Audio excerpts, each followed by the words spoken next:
Hey there, guys. So there was a bit of a delay earlier today because of some of the outages with Facebook. So what I decided to do is to do the stream anyways whenever I had available time and whenever everything cleared up with the issues with Facebook. So I think everything seems to be going well now. So I still wanted to get this live stream out. Again, guys, I apologize for not being able to get this out at my normal time, which I usually do these at 12 p.m. But maybe this will be a little bit different time and this will be something that'll work better for you.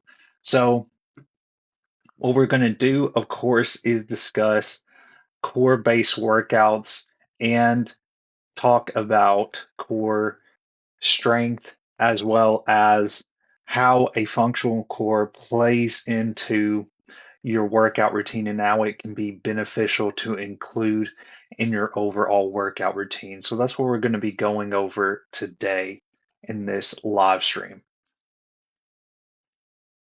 So some of the topics that are going to be discussed today are going to vary in different ways. So the first topic, of course, is going to be about core anatomy, the different parts of the core, what makes up the core. The other part is the difference between aesthetic and functional training, the role of the core in everyday life and athletic performance, core myth debunked, as well as functional core exercises for all fitness levels. So that's what we're going to be discussing today in this live stream. Again, guys, if you have any questions about anything I discussed in this live stream, feel free to let me know and just leave a comment, or of course, you can always contact me after the live stream if you have questions as well. So, the anatomy of the core refers to the muscles around the trunk and the pelvis. It's essential for stability, balance, and functional movement. So, there's various parts of the core. It's not just the abdominal muscles themselves, but other portions of the core. The rectus abdominis is the front of the abdomen that makes up the core. The transverse abdominis is the deepest abdominal layer of the core. The erector spinae is along the spine, it's the muscle along the spine of the core.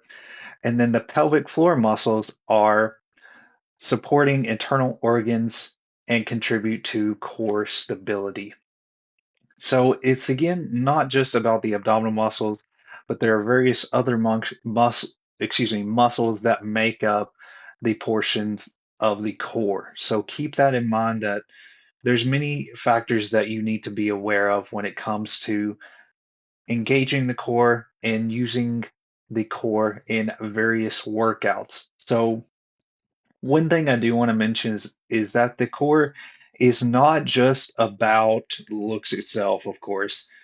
So the core actually is a foundational based muscle in that it helps to support other workouts that you perform outside of just engaging the core itself.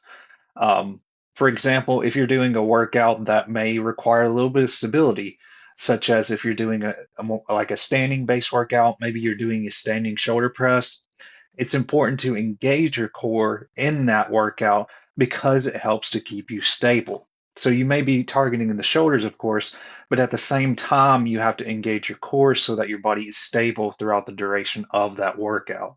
So that's what you need to be aware of when it comes to core training itself. So there's a few other points that I want to mention, of course, here today, and that's the difference between aesthetic and functional training. Aesthetic training, the goal is to enhance the physical appearance of the core muscles, focusing on achieving a defined or toned look or six pack abs, in other words. So, targeted isolation is involved in this type of training. It focuses on individual muscle groups like the rectus abdominis, which is the six pack muscles, through specific exercises such as crunches and sit ups. It also includes repetitive movements such as high repetition exercises that aim to build muscle definition and endurance. There is less emphasis on practical use, limited focus on improving the core's functional application in daily movements or athletic performance. So when you're focusing on the functional side of things, there's going to be somewhat of a different, or excuse me, the aesthetic side of things, I should say. There's going to be a difference than if you're focusing on training with the functional side of things when it comes to engaging the core. So this is more about the physical appearance. This is not really focusing on really building strength in the core. It's more of building just that physical development of the core. Now, the difference again between aesthetic and functional training, when we're talking about functional training itself, the goal is to improve the core's ability to stabilize and support movements for better athletic performance and daily functionality. Some of the characteristics of training the core for functional based sort of exercise is that there is dynamic engagement. It engages multiple muscle groups, including deeper stabilizer muscles like the transverse abdominis and the multifidus. It has integrated movements incorporating core activation into compound full body exercises to mimic real life motions. It focuses on stability and strength, prioritizing recovery, balance, coordination, and overall strength. So that's what you need to be aware of when it comes to focusing more on the functional side of training. Now, the role of the core in everyday life, like I just mentioned previously, the core does play a huge role in what you do in your day to day life in normal daily activities. So, some of these key roles of the core include posture support.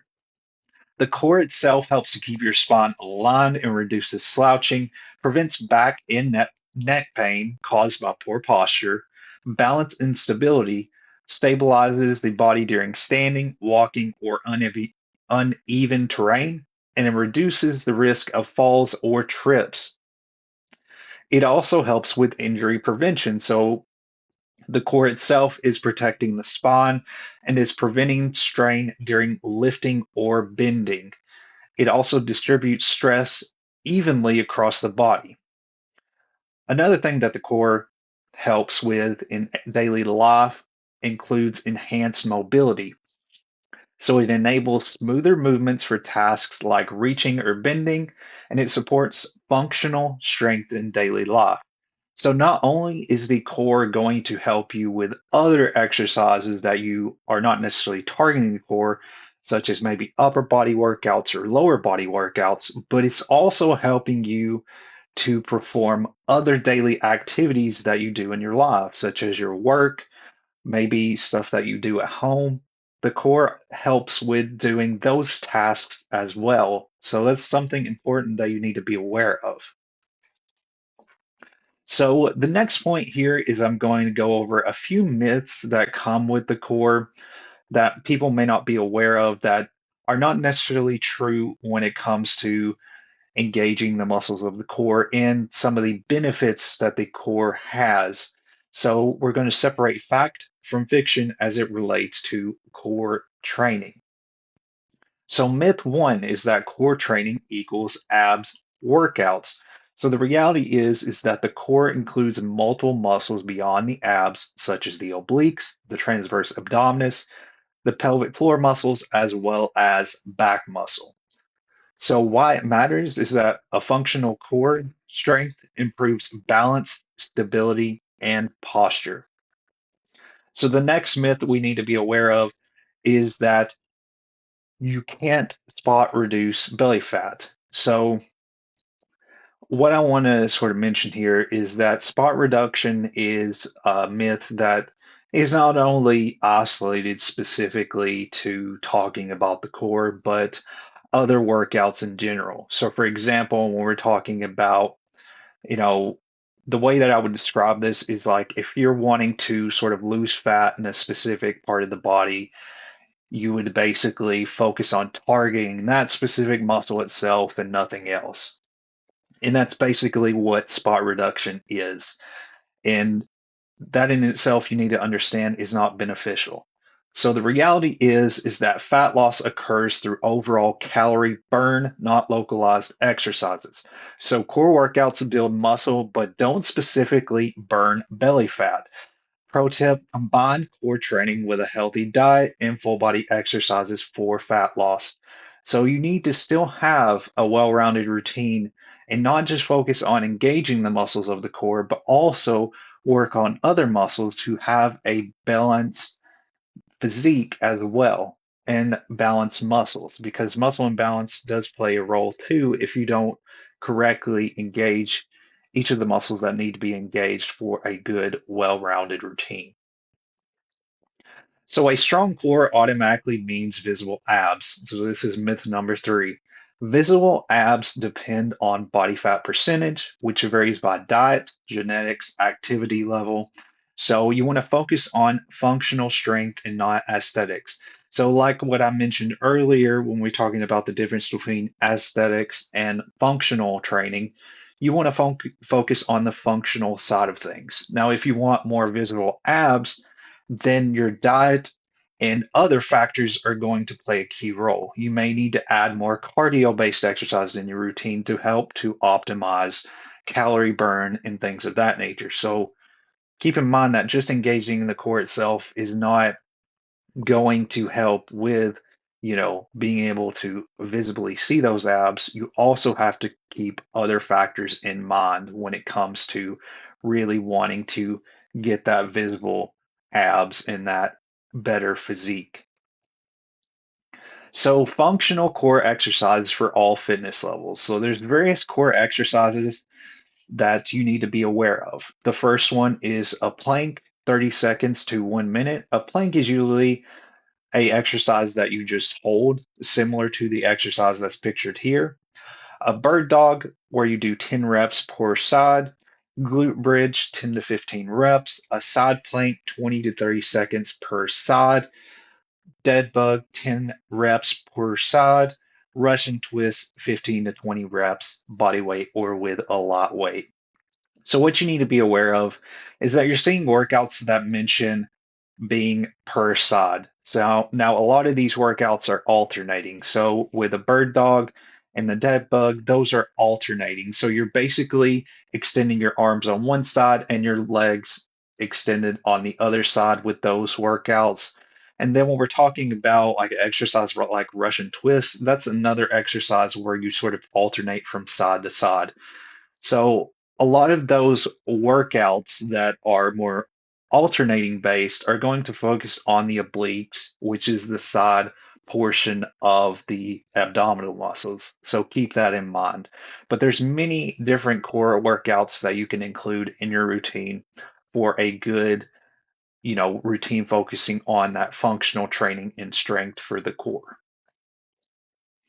Alrighty, guys. So I know this live stream may have been a little bit quicker than some of the other ones, but I just wanted to touch on some key points when we're talking about the difference between functional training and aesthetic training and how that relates to, you know, engaging the core and building strength in the core and helping with performing other tasks outside of just, building that physical appearance that you want.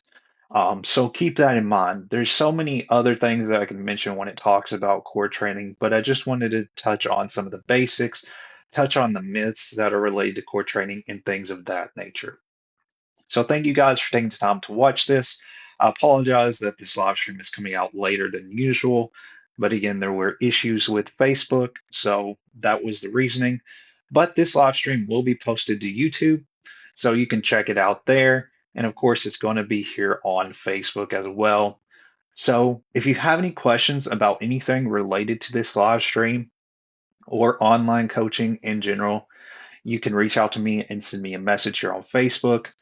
You can also check out my website, which is bponlinefitness.com. I have a ton of information on there as it relates to online fitness coaching, what I have to offer, and you can also check out some free resources where I have a fitness blog that I post each week, as well as signing up to the email newsletter where I send out an email newsletter every Monday. And then I also send out offers and promotions through my email list as well. So you can check that out there as well. But with all that being said, guys, thank you for taking the time to check this live stream out. I hope that you found it helpful and valuable. I will have another live stream coming up next Wednesday, which will be at the normal time, 12 p.m. Central Standard Time. So you can check that out. I will have that event posted by the end of the week for you to RSVP to it, and you'll be able to watch it the same way you would this live stream, where you can check it out on the event page. So thank you guys once again for taking time to view this video, and I will see you guys next week in the next live stream.